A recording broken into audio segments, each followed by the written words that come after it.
আল্লাহর নামে শুরু করছি। What is preposition? প্রিপোজিশন কি? তোমরা প্রিপোজিশন সম্পর্কে একটা সংজ্ঞা এখানে দিয়েছি। A preposition is a word or phrase that connects a noun or pronoun to a verb or adjective in a sentence. Preposition হচ্ছে এমন একটা ওয়ার্ড অথবা গ্রুপ অফ ওয়ার্ড যেটা কানেক্ট করে, যুক্ত করে এ নাউন, একটা নাউনকে, অর প্রোনাউন অথবা প্রোনাউনকে, টু এ ভার্ব, একটা ভার্বের সাথে, অর অ্যাডজেক্টিভ অথবা কোনো অ্যাডজেক্টিভের সাথে in a sentence. They are usually short words and they normally are found in front of nouns. তারা আসলে ছোট ছোট ওয়ার্ড এবং সেগুলোকে নাউনের পূর্বেই আমরা দেখি। or rare occasion preposition can be found in front of a gerund verb. অনেক সময় প্রিপোজিশনকে আমরা জিরান ভার্বের সামনেও আমরা অনেক সময় দেখি। কিন্তু বাংলাদেশে আমরা প্রচলিত নিয়মে যেটা জানি, preposition is A parts of speech. Preposition হচ্ছে একটা parts of speech which is used before a noun, যেটা ব্যবহৃত হয় একটা নাউনের পূর্বে, or a pronoun অথবা নন phrase and make relation with another parts of speech. বলছে এখানে নাউন ফ্রেজ, নাউন অথবা নাউন ফ্রেজের সাথে প্রিপোজিশন এর পূর্বে বসে। এটা একটা পার্টস অফ স্পিচ। এবং কি করে relation with another parts of speech, অন্য পার্টস অফ স্পিচের সাথে এটা একটা রিলেশন বা সম্পর্ক স্থাপন করে। যেমন দেখো, উই লিভ ইন বাংলাদেশ, আমরা বাংলাদেশে বাস করি। হ্যাঁ, আমরা বাংলাদেশে বাস করি, বসবাস করি, এগুলো সবাই জানো। এই লাল চিহ্নগুলো হচ্ছে কি? প্রিপোজিশন। যেমন এখানে যদি আমরা আমরা এইভাবে লিখি যে উই লিভ ইন, বা ইন না লিখে যদি উই লিভ বাংলাদেশ লিখি, তাহলে আমরা বাংলাদেশ বাস করি, বাংলাদেশে আর হচ্ছে না। He comes India, say India থেকে আসা হয় না, ইন্ডিয়া মনে কোনো অর্থ হচ্ছে না। হি গোজ টু ইংল্যান্ড, যদি আমরা এখানে এইভাবে ইন, ফ্রম, টু, উইথ এগুলো বসাই তাহলে এটা একটা অর্থ হচ্ছে, না বসালে কোনো অর্থ হচ্ছে না। এই জন্য প্রিপোজিশন হচ্ছে অনেক গুরুত্বপূর্ণ একটা বিষয় ইংলিশ ল্যাঙ্গুয়েজের ক্ষেত্রে। এখন আমরা দেখব আজকের যে আলোচনা, সেটা হচ্ছে টাইপস অফ প্রিপোজিশন। কয় ধরনের প্রিপোজিশন আছে। আমি তোমাদের প্রিপোজিশন এমন ভাবে শেখাচ্ছি যে শুধুমাত্র ইউজ অফ প্রিপোজিশন শিখলে হবে না।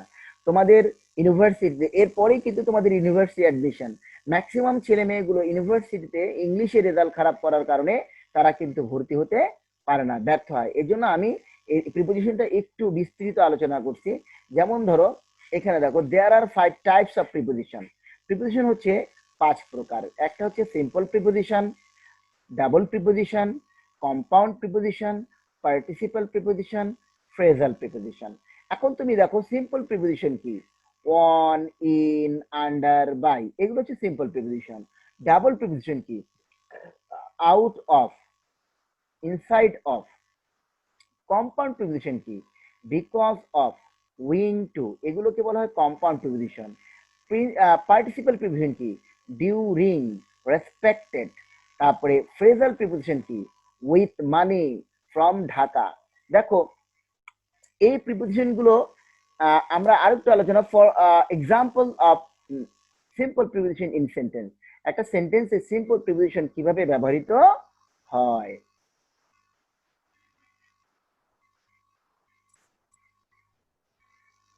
একটা একটা সেন্টেন্সে কিভাবে সিম্পল প্রিপোজিশন ব্যবহৃত হয়।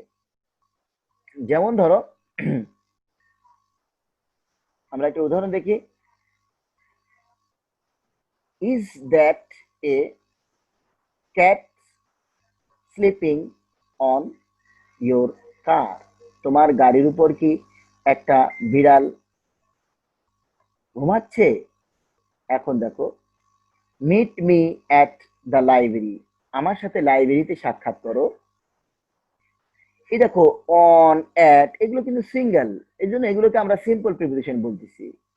Example of double preposition. Double preposition গুলো কি?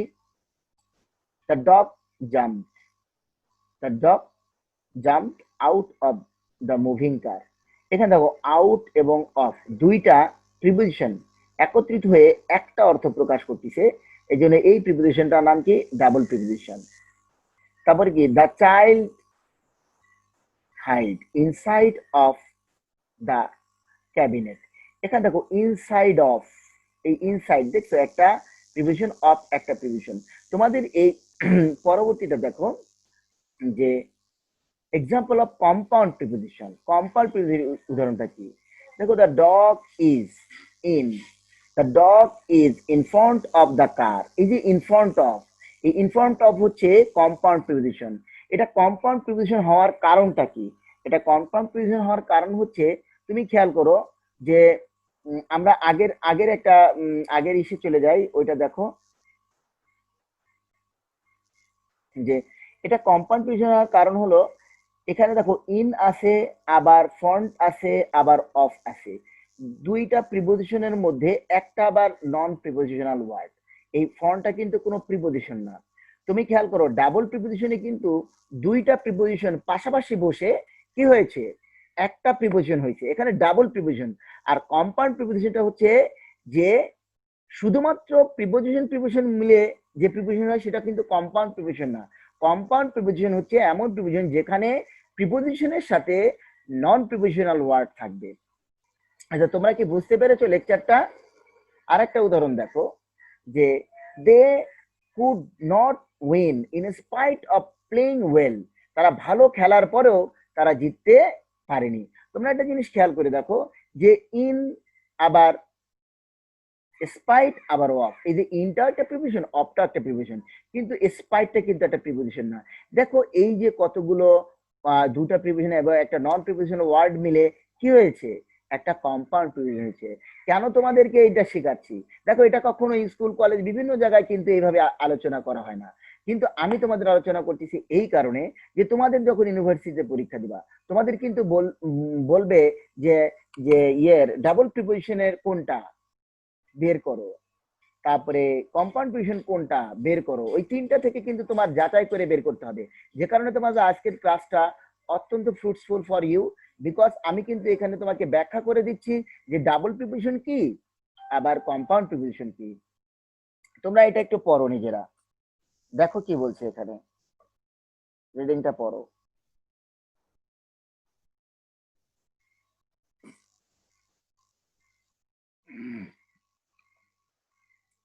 দেখো তোমরা নিশ্চয়ই পড়েছো, এখানে বলছে double preposition and compound preposition are very similar. এটা দুটো কিন্তু দেখতে একই, সিমিলার।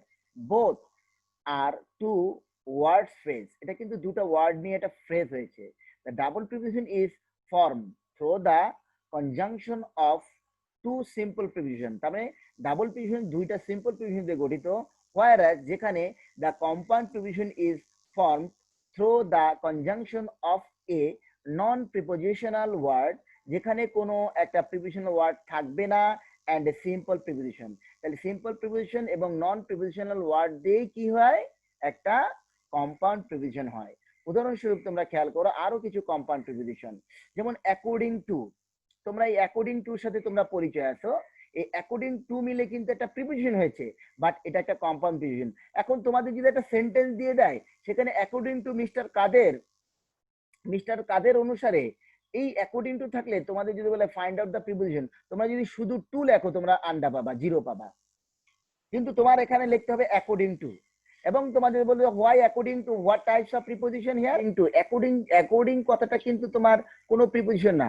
দুইটা প্রিপোজিশন যদি পাশাপাশি বসে কোনো প্রিপোজিশন হয় তাকে আমরা ডাবল প্রিপোজিশন বলবো, তাই না?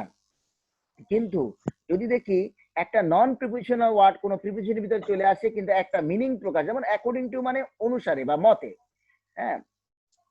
তারপরে অন টপ অফ, এটা এটা কোন প্রিপোজিশন? এটা কম্পাউন্ড। হ্যাঁ রাইট, এটাও কম্পাউন্ড প্রিপোজিশন, কারণ কি টপ কিন্তু একটা প্রিপোজিশন না, ঠিক আছে। এরপরে অনার দেখো অফ। উইং টু মানে কি বলো, কারণে, এটা কোন প্রিপোজিশন ইয়ে বলো? Compound preposition. রাইট, সোনালি পেরে গেছে। এখন দেখো সিমিলার টু, এটা কোন প্রিপোজিশন, কে বলতে পারবা? Compound. Compound preposition. With a view to, এই প্রিপোজিশন গুলোর সাথে তোমাদের পরিচয় আছে না আগের থেকে? হ্যাঁ। আচ্ছা, উইথ এ ভিউ টু কোন প্রিপোজিশন?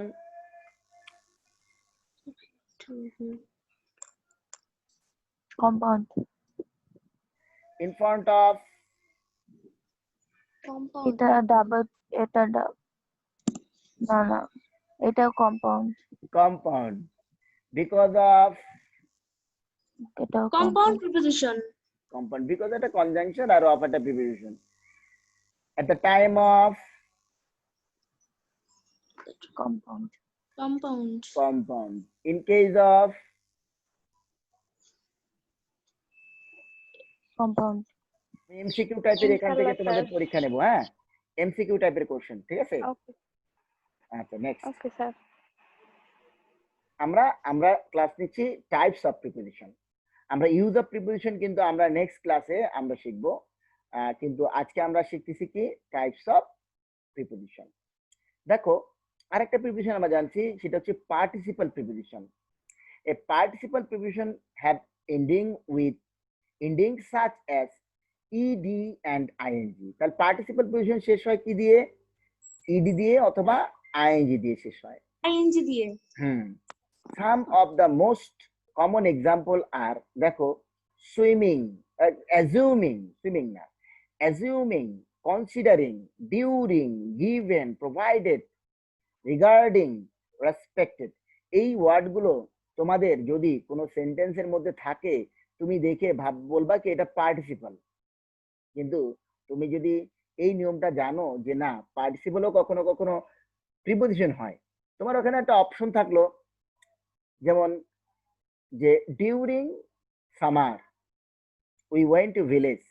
এখন এই ডিউরিংটা কোন প্রিপোজিশন? তখন তিনটা বা চারটা পজিশন থাকলো, একটা জিরান থাকলো, একটা পার্টিসিপাল থাকলো, আর একটা থাকলো প্রিপোজিশন, আর একটা থাকলো নাউন। তোমাদের কাছে কিন্তু একটা কনফিউশন লাগবে যে আসলে জিরান্ডেও আইএনজি, পার্টিসিপালে আইএনজি, আর ভার্বের সাথে আইএনজি যোগ করলেও এটা হয়ে যায় কিন্তু নাউনের কাজ করে।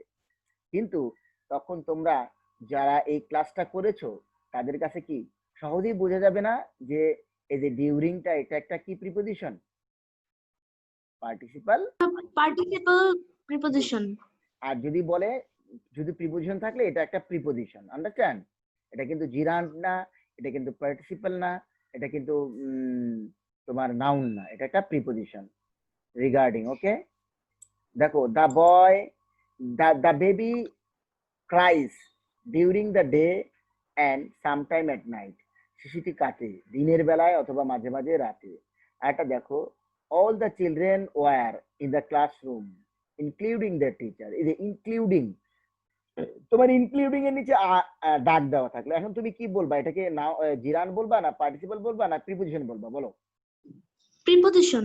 প্রিপোজিশন বলবা। এখন তোমার কাছে ক্লিয়ার হলো প্রিপোজিশন জিনিসটা কি? আচ্ছা এরপরে আসো যে এ প্রিপোজিশনাল ফ্রেজ, এটা নতুন কনসেপ্ট তোমাদের কাছে। প্রিপোজিশনাল ফ্রেজটা কি আবার? Prepositional phrase is a group of words that does not contain a verb or a subject. মানে প্রিপোজিশন হচ্ছে একটা group of word that does not contain, যেখানে থাকে না এ ভার্ব, একটা ভার্ব থাকবে না, অর এ সাবজেক্ট, কোনো সাবজেক্ট থাকবে না। It functions as a unified parts of speech. এটা একটা পার্টস অফ স্পিচের একটা কাজ করতেছে। A prepositional phrase normally has a simple preposition. একটা প্রিপোজিশনাল ফ্রেজে একটা সিম্পল প্রিপোজিশন থাকবে, অ্যান্ড এ নাউন, এবং একটা নাউন থাকবে, or a simple preposition and a pronoun. তোমরা খেয়াল করে দেখো যে এখানে দেখো the hamburger with cheese is yours. এই দেখো এই হামবার্গারটা উইথ চিজ, চিজ মানে কি পনির দিয়ে একটা বার্গার, তাই না? ইজ ইয়োর্স, তোমার। এখন তুমি দেখো এই যে এই উইথ চিজ, এটা একটা কি কি প্রিপোজিশন? এ প্রিপোজিশনাল ফ্রেজ। এটা কি কম্পাউন্ড প্রিপোজিশন আমরা বলতে পারবো এটাকে? বলো। হ্যালো, এটা কিন্তু কম্পাউন্ড, মানে দুইটা প্রিপোজিশন পাশাপাশি বসে কিন্তু হয় নাই, তাই না? এটা কিন্তু হামবার্গারকে বুঝাচ্ছে যে হামবার্গারটা কিসের তৈরি, কি আছে ওখানে? পনির আছে। পরে আবার দেখো ওই জিনিসটাকে কিন্তু আবার যখন the hamburger with fresh cheese, দেখো এই যে ফ্রেশ চিজ আর একটা এই যে চিজের অ্যাডজেক্টিভ মিলাম, তাও কিন্তু অর্থটার কি শুধুমাত্র অ্যাডজেক্টিভ যুক্ত হয়েছে, কিন্তু অন্য কোনো মিনিংস হয় না এখানে। দেখো the hamburger with fresh cheese, হ্যাঁ টাটকা পনির নিয়ে তৈরি হামবার্গারটা তোমার। পরে আরেকটা উদাহরণ দেখো, দেখো I dance on the stage, আমি স্টেজে নাচি। এখন কেমন স্টেজে নাচি? I dance on the concert stage, আমি একটা কনসার্ট স্টেজে নাচি। তুমি দেখো এই স্টেজের আগে আবার আমি যখন একটা কনসার্ট নিয়ে আসলাম, কোনো মিনিং এর পরিবর্তন হলো না। এটা দিয়ে আমি তোমাদের বুঝাতে চাইলাম যে তোমরা হয়তো যেখানে ডাবল প্রিপোজিশন অথবা কম্পাউন্ড প্রিপোজিশনের কথা দেখছো, যে দুটো প্রিপোজিশন মিলে ডাবল প্রিপোজিশন হয়, কম্পাউন্ড প্রিপোজিশন হচ্ছে দুইটা দুইটা প্রিপোজিশন এবং পাশাপাশি একটা নন প্রিপোজিশনাল ওয়ার্ড মিলে কম্পাউন্ড প্রিপোজিশন হয়। তোমরা এইটাকে কম্পাউন্ড প্রিপোজিশন যাতে না মনে করো, এর জন্য আমি তোমাদের দেখালাম যে এই প্রিপোজিশনের মধ্যে আর একটা অ্যাডজেক্টিভ যুক্ত করলেও এর কোনো অর্থের পরিবর্তন হচ্ছে না, এটা একটা কি ফ্রেজাল প্রিপোজিশন থেকে যাচ্ছে।